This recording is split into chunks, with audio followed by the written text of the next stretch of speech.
Qabati yoo haati teenya abbaan keenya obboleessi keenya nagaa qabaati nullee biyya ormaatti nagaadhaan dalagannee jiraachuu dandeenya. Akkam bultee yaabbeenaan akkanatti bulee ana ciisetu beekaa jedhe namtichi. Akka jijjiirru dhugaa waaqayyoo keessuma keenya beeka. Uffata uffannee yoo asirraa dubbannu waan nagaa qabnu fakkaanna. Garuu keessi keenya madaa'ee jira. Keessi keenya bilchaatee jira. Kan diina wayyaa baay'ee abbee bara wayyaane san wayyaa bara wayyaane san kun hin jiru. Bara wayyaane san sareenuu nama nyaattu bara. Alaa hoo ciistee bultee namni si nyaatu hin jiru. Har'a garuu Oromoon garaa walitti jabaatee maallaqaaf jedhanii sijjeesu. Waati maallaqa san kan nu baatti si qalan. Akka namaatitti illee miti kasi sijjeesan. Akka sareetitti sijjeesu. Akka diinatti diinni akkas nama hin godhu jechuudha. Maallaqaaf jedhanii Oromoon haga kana garaa walitti jabaate. Bara dursan nu wayyaanu. Aangumtu turu nutti dhufu baattee jiraattee wayya ture. Aangoon turu Oromoo bakka lamatti adda baastee bineecha walitti taasistee jechuudha. Uummanni keenya akka itti bahee akka itti galu dhabee jira. Waan baay'ee nama gaddisiisu. Wani narra ga'e kun hunda keessanirraa iyyuu hin ga'ini yoo sinirra gahe quuqaan kun siniif gala. Anis duraan akkasuma jechaa ture. Oromoon akkanan godhu jechaan ture. Har'a garuu kun zooree mana koo dhufee jechuudha. Hunda keenya birayyuu aankoo akka dhufuun isaa hin oolu kun. Hunduma birayyuu hin dhufu. Anarra mana keenya ga'e kun mana keessan hundayyuu ni ga'a. Maaliif oo nageenya biyyattii hin jiraatin biyyi tun hoo nagaa hin qabaatin eenyuma birayyuu ni dhufa. Namni bineessa walitti ta'ee jira. Diina miti kan hojjeesaa jiru. Amaara miti kan hojjeesaa jiru. Tigree miti kan hojjeesaa jiru. Oromoo nyaachaa jira. Oromoo akka bineensatti quncifatee nyaachaa jira. Maallaqaaf jedhee jechuudha. Waan akkanaa keessa jira. Hawaasni keenya waan akkanaa keessa jira. Ana bichaa miti. Namoota baay'eedha waan akkanaa kan mudatee guggubachaa jiru. Bu'aatoo kan jiru. Hojjannee achuma bakka. Waan ana hoggaa sadii hoggaa afur hojjetu achuma deema. Ganni. Tasgabbaa'ee haadhatiyyaa. Dhiifama koodee koo waan tokkoon dubbadhaa fi Nasri wanti kun jechuudha dhugaadha. Oromoon gufuu walitti ta'uun waan har'a eegalee miti qabsoodhuma Oromoo keessatti jechuudha. Akkuma adda bilisummaa Oromootti jedhamee dur ture keessatti yeroo adda addaa keessatti wantoonni akkasii walii wal miidhuu walii wal ajjeesuu wantoonni akkasii suni darbaa dhufe hawaasa bal'aa hawaasa guddaa kana dhiisi hawaasa miliyoonota 60 lakkaa'amu miti. Nu namoonni ammas keessa gassii kanarra jiru namni 9 kuni Oromoo osoo taanu hiddi keenya 7 miti 17 dhibbi torba osoo lakkaa'ame Oromoo dhumatti dhaqee kan galee galuyyuu ilaalcha yaadaatiin gargar taanee kaanee obboleessa ajjeesa obboleessi diinatti gurgura kuni ilma namaa keessa waan jirudha. Wantoonni akkasii kun arrasitti fufa borullee jiraachuu danda'a sii galee. Gonkuma waan furmaata argatu jettee yaaddu miti. Aangoodhaanis waa wal qabate akkas jedhu miti. Yeroo kamiyyuu yoo ta'ee jedhe rakkoon Oromoo inni guddaan yookaan ammoo rakkoon biyya keenyaa inni guddaan dhimma dinagdeeti, dhimma maallaqaati. Rakkoo dhumti siyaasa guddaa Afrikaa keessatti ilaa umurii isii wal nyaachaa teessu kuni rakkoo dinagdee maallaqaati. Rakkinni waan sin goone hin qabu. Dhalatee akka gurgurattu si godha. Ilmoo jechuudha sii galee. Maal haati deessee kaatee ilmoo alarratti kan gattee deemtu maaliif? Waan ittiin jiraachiftu yeroo dhabdu, waan nyaattee waliin bultu gaafa dhabdu, dhala isii dhiiga isii alarratti gattee dhiiftee mana galti sii galee. Kanaaf rakkinni waan sin goone hin qabu. Warramma aangoo jedhanii irra taa'aa jiran kunis haa ta'u dabballeen ganda keessa naannoftee maallaqaaf jettee si gurgurtu akkuma san rakkoo dirrana sirra geessu maallaqaaf jetteeti. Si galaa jira miti namootatu nama hangi godhanii qabanii birrii akkumaan gara fiddu malee hin baafnu jedha waa hedduu godhu jechuudha si galee. Kanaafuu rakkoo kana guddaadhaaf immoo ilmi namaa tokkoffaa irratti malaammaltummaa keessaa bahuu danda'uu qaba yookaan korraapsiinii waan jedhamu sana jechuudha. Rakkoon biyya kanaa inni guddaan bakka feete yoo dhattee jette waa kan harka jiitu malee iddoo kamittuu fudhatama hin qabdu. Yoo kiisiin kee dhiitee malee kabajaa hin qabdu. Yoo kopheen ati kaa'atu wanta tuffattu wanta itti deemtu biraandii ta'e malee ulfina hin qabdu. Ilma namaa kana dinagdee isaatiin jaj godhu jechuudha. Namummaa yookaan yaada isaa osoo hin taane jechuudha. Si galee kanaafuu furmaanni jiru maali? Uummanni keenya carraa ofii isaatiin hojjetee of jiraachisu. Waan sana irratti maayindi seetii uummata kanaa yoo xiqqoo hin jijjiirin wanti kun gonkuma furmaata argatettee yaadu. Dhugaadha tama fakkeenyaaf obboleessi akkana ta'eedhaaf information kan dhageessisitti dhagahamee miira baay'ee onnee nama cabsuun dubbachaa jirta. Haati Oromoo kumaaf kitilli immoo si caalatti rooraatee lafarratti bu'aa jirti. Ilmoo si 3 4 5 mana tokko keessaa dhabde. Gariin mootummaadhaan garii. Yaada rakkenna amma maqaa qabsoo jedhuun kuma abbammaan arginu amma naannolee garaagaraa keessatti amma kasiin jiraatu ban waraana Oromoo fakkeessee bosona seeneetti uummata irraa birrii isaa maraame namoonni kun. Saalumaan siin jechuudha jira. Wantummaa qabsoo jedhamu kun qoy Oromoon tuni Amaara jalatti illee bulteerti, Tigree jalatti illee bulteerti. Namni isiin bulchin hin jiru. Har'a haa jabaatu haa tolu haa badu namnichi amma biyya bulchaa jiru kun Oromoodha. Waan fooyyessu haa fooyyessu garuu naannolee garaagaraa keessa abbaan barbaade qawwee hidhatee bosona galee uummata saamu kana qabsommaan kun yoo namatti hafe ni qarrisa.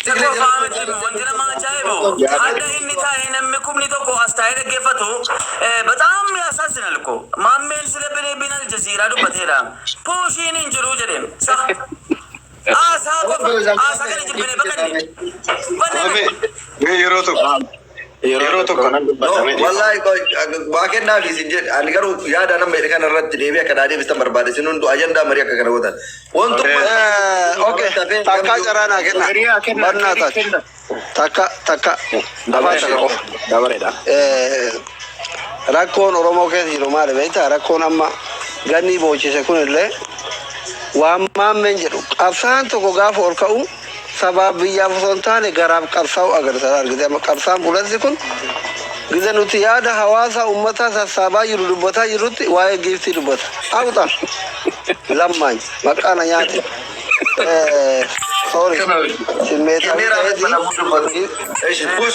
ayya kaayiroo teessee baqataa UN jala teessee zayitii safarataa jiraataa jechuudhaame maal bakka sanatti nagara dubbatu boosaan no kum nagara dhisi lammana dhisi giiftii wallahi sarguma wallahi biloo bidata biyya argituutti iyyuu oromoo fayyada wallahi sarguma komenan dubbadha nasro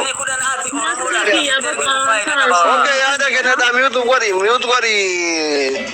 hundi keessanuu kabajamaa amma tokko fa maali beektaa dhugaa rabbii wanni oromoo miidhaa jiru maalinni suma dhugaa rabbii isinitti hima wanti oromoo miidhaa jiru haadha oromoo boochisaa jiru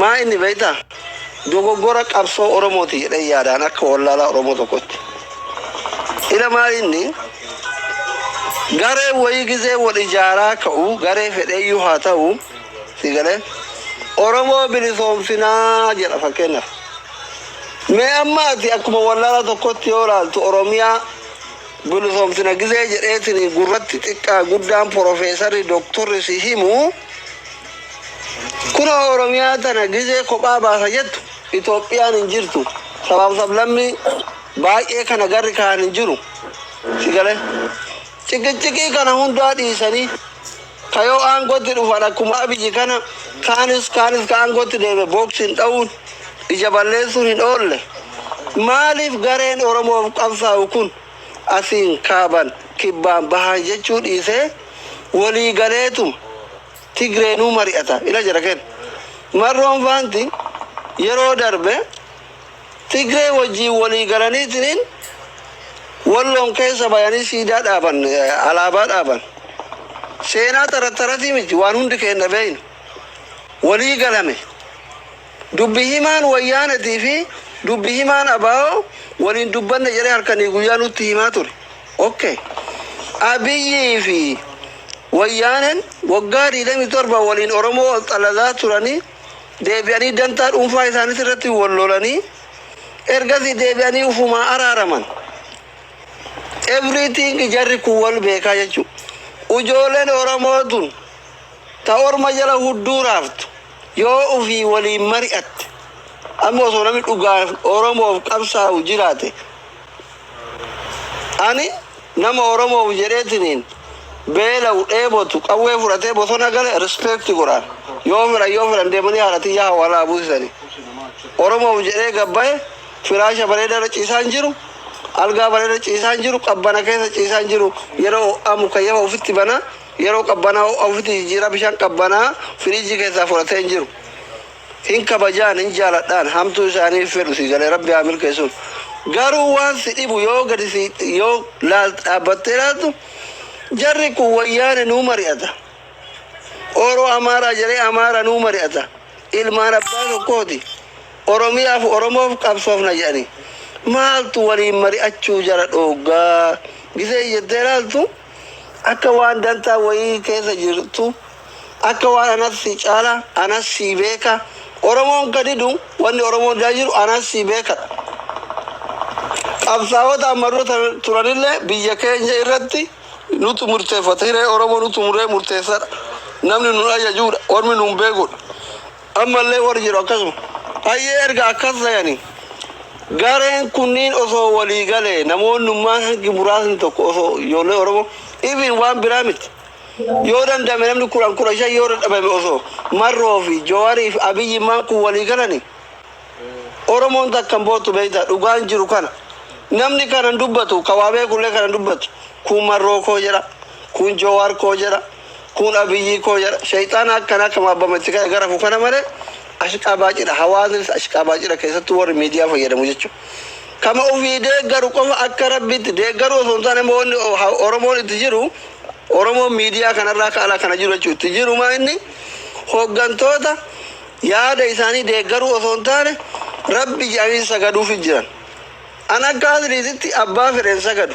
كيان إنسان أتاه غاري غوته يان كوان غاري جت كوان غاري لو جتني موتو يا كشرا إني توغور تيجران سو كنابي ركون جرو بكا كنا بكا هوغان توتا ولتي فيلو أبوكا بكا غاري والكون سورا غلبان نتني دعارا جوار دعارا أبي دعارا مرو ثاني والفين دكانا إني برام موتو وري angora jiru warri akka faaritti gurmeessee deemu dhugaa qaba nama mataa dheeraa hunda abaa'oo deeggaraa shanee jedheetiniin guyyaa of dhiisaa ool warri bosona jiru mootu dirqamaan isaan sabsabaa baasan hiriira baasan kan nu basaasuuf hiriira baasan jedheetiniin halkan immoo bosona yaa'eetumaa jechuudha ummanni hin rakkate rakkoo kana ka fide mootu biyya tokko keessa lolli yoo jiru dubartii ulfaattu miidhama manguddoon miidhama ijoolleen miidhama sigale qabeenyatu barbaada kunuma jiru lola keessatti waan kana